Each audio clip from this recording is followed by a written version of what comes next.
사실 스태그플레이션은 트럼프가 현재 집권을 하긴 했지만 트럼프가 아닌 해리스가 집권을 했었더라도 결론이 달라지지 않을 미국의 미래입니다. 귀금속 강세장이 나타나려면 어떤 조건값이 있어야지 상승장이 오게 될까요?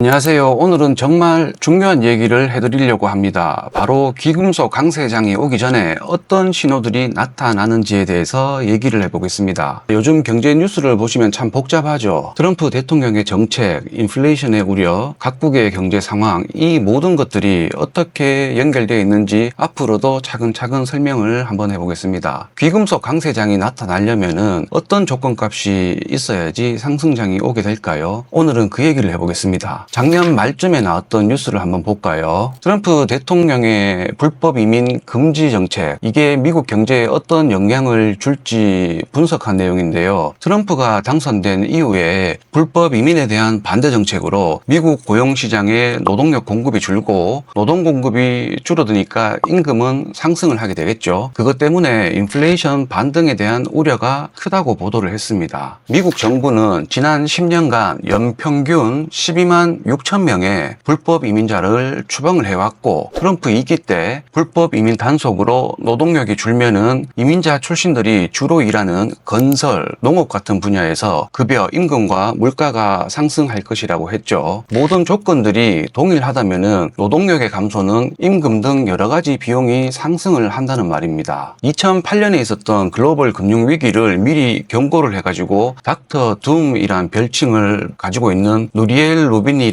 미국 뉴욕대 교수분이 있습니다. 2006년, 2007년경에 이분이 서프라임 위기를 미리 경고하면서 당시 사람들한테 너무 비관적이다 라는 비판을 받았지만 2008년 리먼 브러더스 파산 이후에 이 사람의 경고가 실제로 사실로 현실화가 되면서 아주 유명해진 분입니다. 루비니 교수가 블룸버그와의 인터뷰에서 뭐라고 어떤 말을 했냐면요. 트럼프의 정책들이 스태그플레이션을 유발할 것이다 라고 강조를 했습니다. 그러면은 이분 인터뷰를 영상으로 잠시 한번 보시고 가시겠습니다.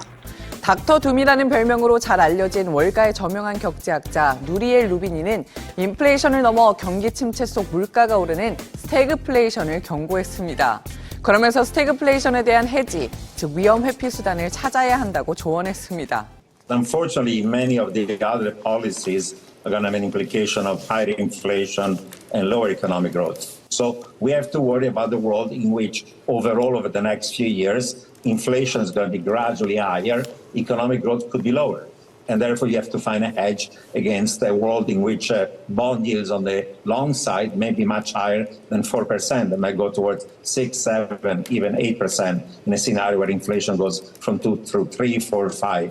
이 루비니의 인터뷰 내용의 핵심은 인플레이션이 2%에서 5%까지 상승하는 시나리오에서 장기 국채금리가 4%를 넘어서 심하게는 8%까지 오르는 세상에 대한 해지를 해야 한다고 강조를 한 것입니다. 사실 스태그플레이션은 트럼프가 현재 집권을 하긴 했지만 트럼프가 아닌 해리스가 집권을 했었더라도 결론이 달라지지 않을 미국의 미래입니다. 달리 말하면은 트럼프가 있건 없건 일본이나 유럽도 이러한 구조에서 벗어나지 못한다는 말입니다. 독일의 소비자 물가가 작년 말 기준으로 2.2%가 올라가지고 4개월 만에 높은 수준이고, 독일의 작년 3분기 경제 성장률은 전분기 대비 0.2%에서 0.1%로 예상보다 낮아졌었죠. 일본도 마찬가지입니다. 작년 11월에 근원 물가 상승률이 2.2% 상승하면서 물가가 오르는 게 예상치를 웃돌았고, 일본의 소매 판매는 전년 대비 1.6% 증가를 하긴 했지만 예상치를 밑돌았습니다. 이러한 것들을 통해서 봤을 때 단지 우리는 거대한 거품을 통해서 스태그플레이션 이후에 다가올 디플레이션을 막아내고 있을 뿐입니다. 월가의 전설적인 투자자, 버블 감별사라고 불리는 제레미 그랜섬이라는 사람이 있습니다. 이 할아버지가 GMO LLC라는 미국 보스턴에 있는 자산 운용사를 창립한 사람인데요. 장기 투자 전략 및 평균 회귀, 이러한 철학을 기반으로 시장에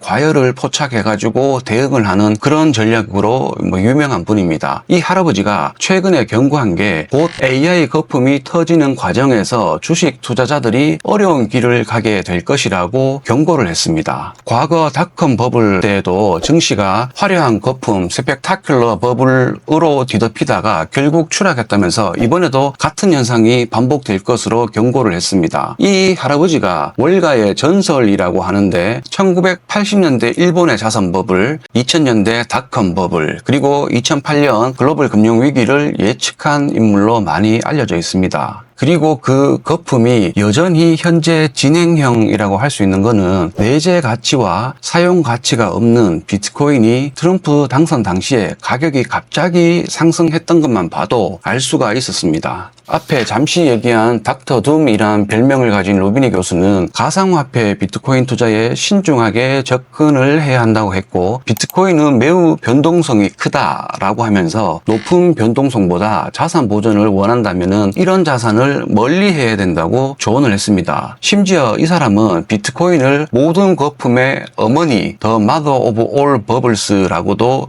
룸비니 교수는 얘기를 했습니다. 비트코인 사실 이거 더 오를 수도 있습니다. 요새 한 1억 5천쯤 하던데 정말로 5억, 10억이 갈 수도 있다고 생각을 합니다. 거품이란 게 언제 폭발할지 아무도 알 수 없으니까 거품이 꺼지기 전까지는 어떻게든 계속 오를 수도 있죠. 하지만 그걸 알 수가 있나요? 언제 꺼지게 될지. 비트코인 하면서 돈 번 사람들 주위에 있던가요? 이게 정말 무서운 게 어마무시한 변동성이란 게 정말 무서운 겁니다. 제가 비트코인이란 걸 처음 들었을 때가 한 70만 원 정도 했습니다. 처음으로 구매를 해보게 됐을 때가 정확히 기억이 나는 건 아니지만 한 200만 원 정도 했던 것 같습니다. 이더리움은 정확히 기억이 나는 것이 하나에 2만 5천 원 정도 했던 것 같습니다. 불장이 왔을 때 사람들은 불나방처럼 뛰어들었죠. 하지만 들어갔던 사람들의 대부분은 번 적은 있어도 번 사람은 없습니다. 변동성이 사람을 가만히 있게 놔두지를 않습니다. 운이 좋게 남들보다 쌀 때 샀다가 잊고 있다가 불장이 와서 들어가 보니까 자산이 불어난 경우, 그런 경우 말고는 번 사람은 없는 것이죠. 조금 번 사람들은 자기가 실력이 있어서 벌었다고 생각을 하는데 그게 운이 좋아서 번 거지 실력이 있어서 번 걸까요? 제가 처음 샀을 때 200만 원 하던 게 지금 1억 5천쯤 하는데, 그러면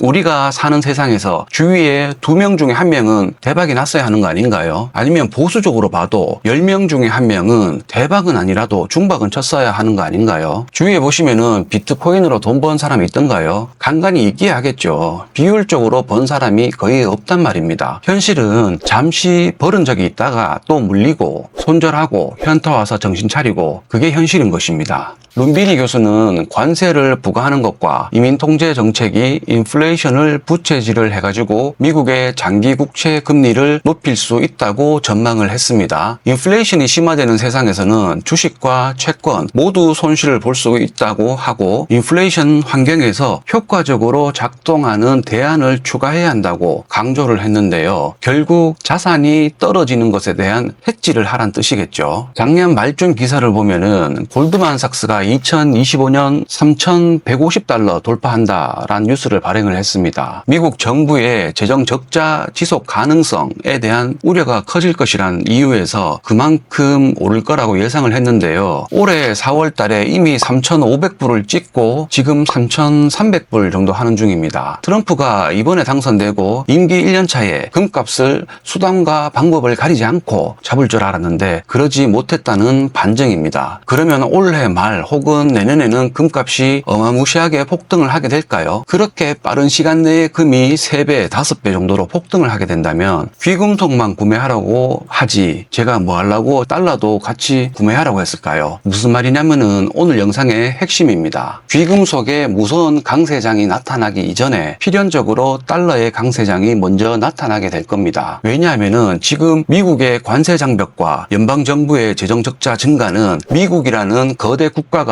본인이 살기 위해서 다른 나라를 먼저 제물로 이용을 할 것이기 때문입니다. 이때 다른 나라들의 통화 가치와 경제는 아예 그냥 아사리 판이 될 것이란 얘기입니다. 물론 상품 가격도 파산과 함께 무너지겠죠. 달러의 급격한 가치 상승이 일어난다는 말이죠. 다른 말로 격조 높은 말로 하면은 원화의 환율이 뛴다는 말이고, 격조 낮은 말로 하면은 그냥 똥 된다는 말입니다. 작년 11월에 국제금리 시세가 2,700불, 2,800불 정도 했거든요. 저는 개인적으로 미국이 3,000불을 당분간 지킬 거라고 생각을 했었는데 보기 좋게 4개월, 5개월 만에 3,500불을 허락한 겁니다. 골드만삭스도 보기 좋게 틀렸고요. 골드만삭스가 그렇게 잘 맞춘다면은 왜 바보처럼 전기차 배터리에 그 많은 돈을 투자해서 홀라당 까먹었을까요? 당시 시점으로 7개월 전만 해도 노스볼트란 배터리 업체의 투자 가치가 높고 1년 후에 6배로 증가할 것이라고 했던 골드만삭스가요 1조 2천억을 쌈싸먹었다고 합니다. 모든 건 법칙대로 움직이게 될 겁니다. 달러는 사람들이 생각하는 것처럼 쉽게 죽지는 않을 겁니다. 미국은 전 세계 다른 나라의 경제와 통화를 제물로 삼아서 끝까지 버티고 가장 나중에 무너질 게 바로 미국의 달러입니다. 결국 언젠가는 온수당 1만 불 이상 가겠죠. 근데 그게 당장 내년은 아닐 겁니다. 내년에 당장 달러가 무너지기 시작하진 않을 거니까요. 2025년인 지금 현재는 다시 그때보다 조금은 정상화가 되긴 했지만 2024년 말 이때 당시 브라질 헤알화 가치가 사상 최저로 떨어졌었습니다. 당시 브라질 대통령이 정부 부채를 줄이려고 정부 지출을 삭감을 한다고 했는데 시장이 이걸 믿지 않아서 그런 일이 벌어졌던 것입니다. 미국도 브라질과 규모만 다를 뿐이지 결국에는 시장이 미국의 정부의 채무이행 그리고 인플레이션을 방어하는 달러 가치에 대한 의구심이 커지게 되면은 그때서야 비로소 금값은 상상 이상으로 치솟게 되는 것입니다. 이걸 뭐 둥글뭉실하게 표현하지 않고 좀 더 수치적으로 정확하게 얘기를 해보자면은 언제가 될지 모르지만 멀지 않은 시간 안에 미국의 인플레이션이 최소 5% 이상 오르고 언제가 될지 모르지만 멀지 않은 시간에 미국채 10년물 금리가 5% 이상으로 두 가지가 동시에 오르는 것을 확인을 하게 된다면은 그런 조건값이 형성이 되는 것이라고 생각을 해봅니다. 그러면 내년에 인플레이션 5%와 미국 10년물 국채금리 5%라는 두 가지 조건값이 모두 성립을 하게 될까요? 저 혼자만의 생각이긴 한데 금리는 5%까지 갈 수 있더라도 인플레이션은 그렇게까지 동시에 오르진 않지 않을까 생각을 합니다만 사실 그건 알 수 없는 겁니다. 확실한 것은 미국은 다른 나라를 재물 삼아가지고 다른 나라를 박살내는 것으로 미국의 생존 전략을 만들어 나갈 것입니다. 부채가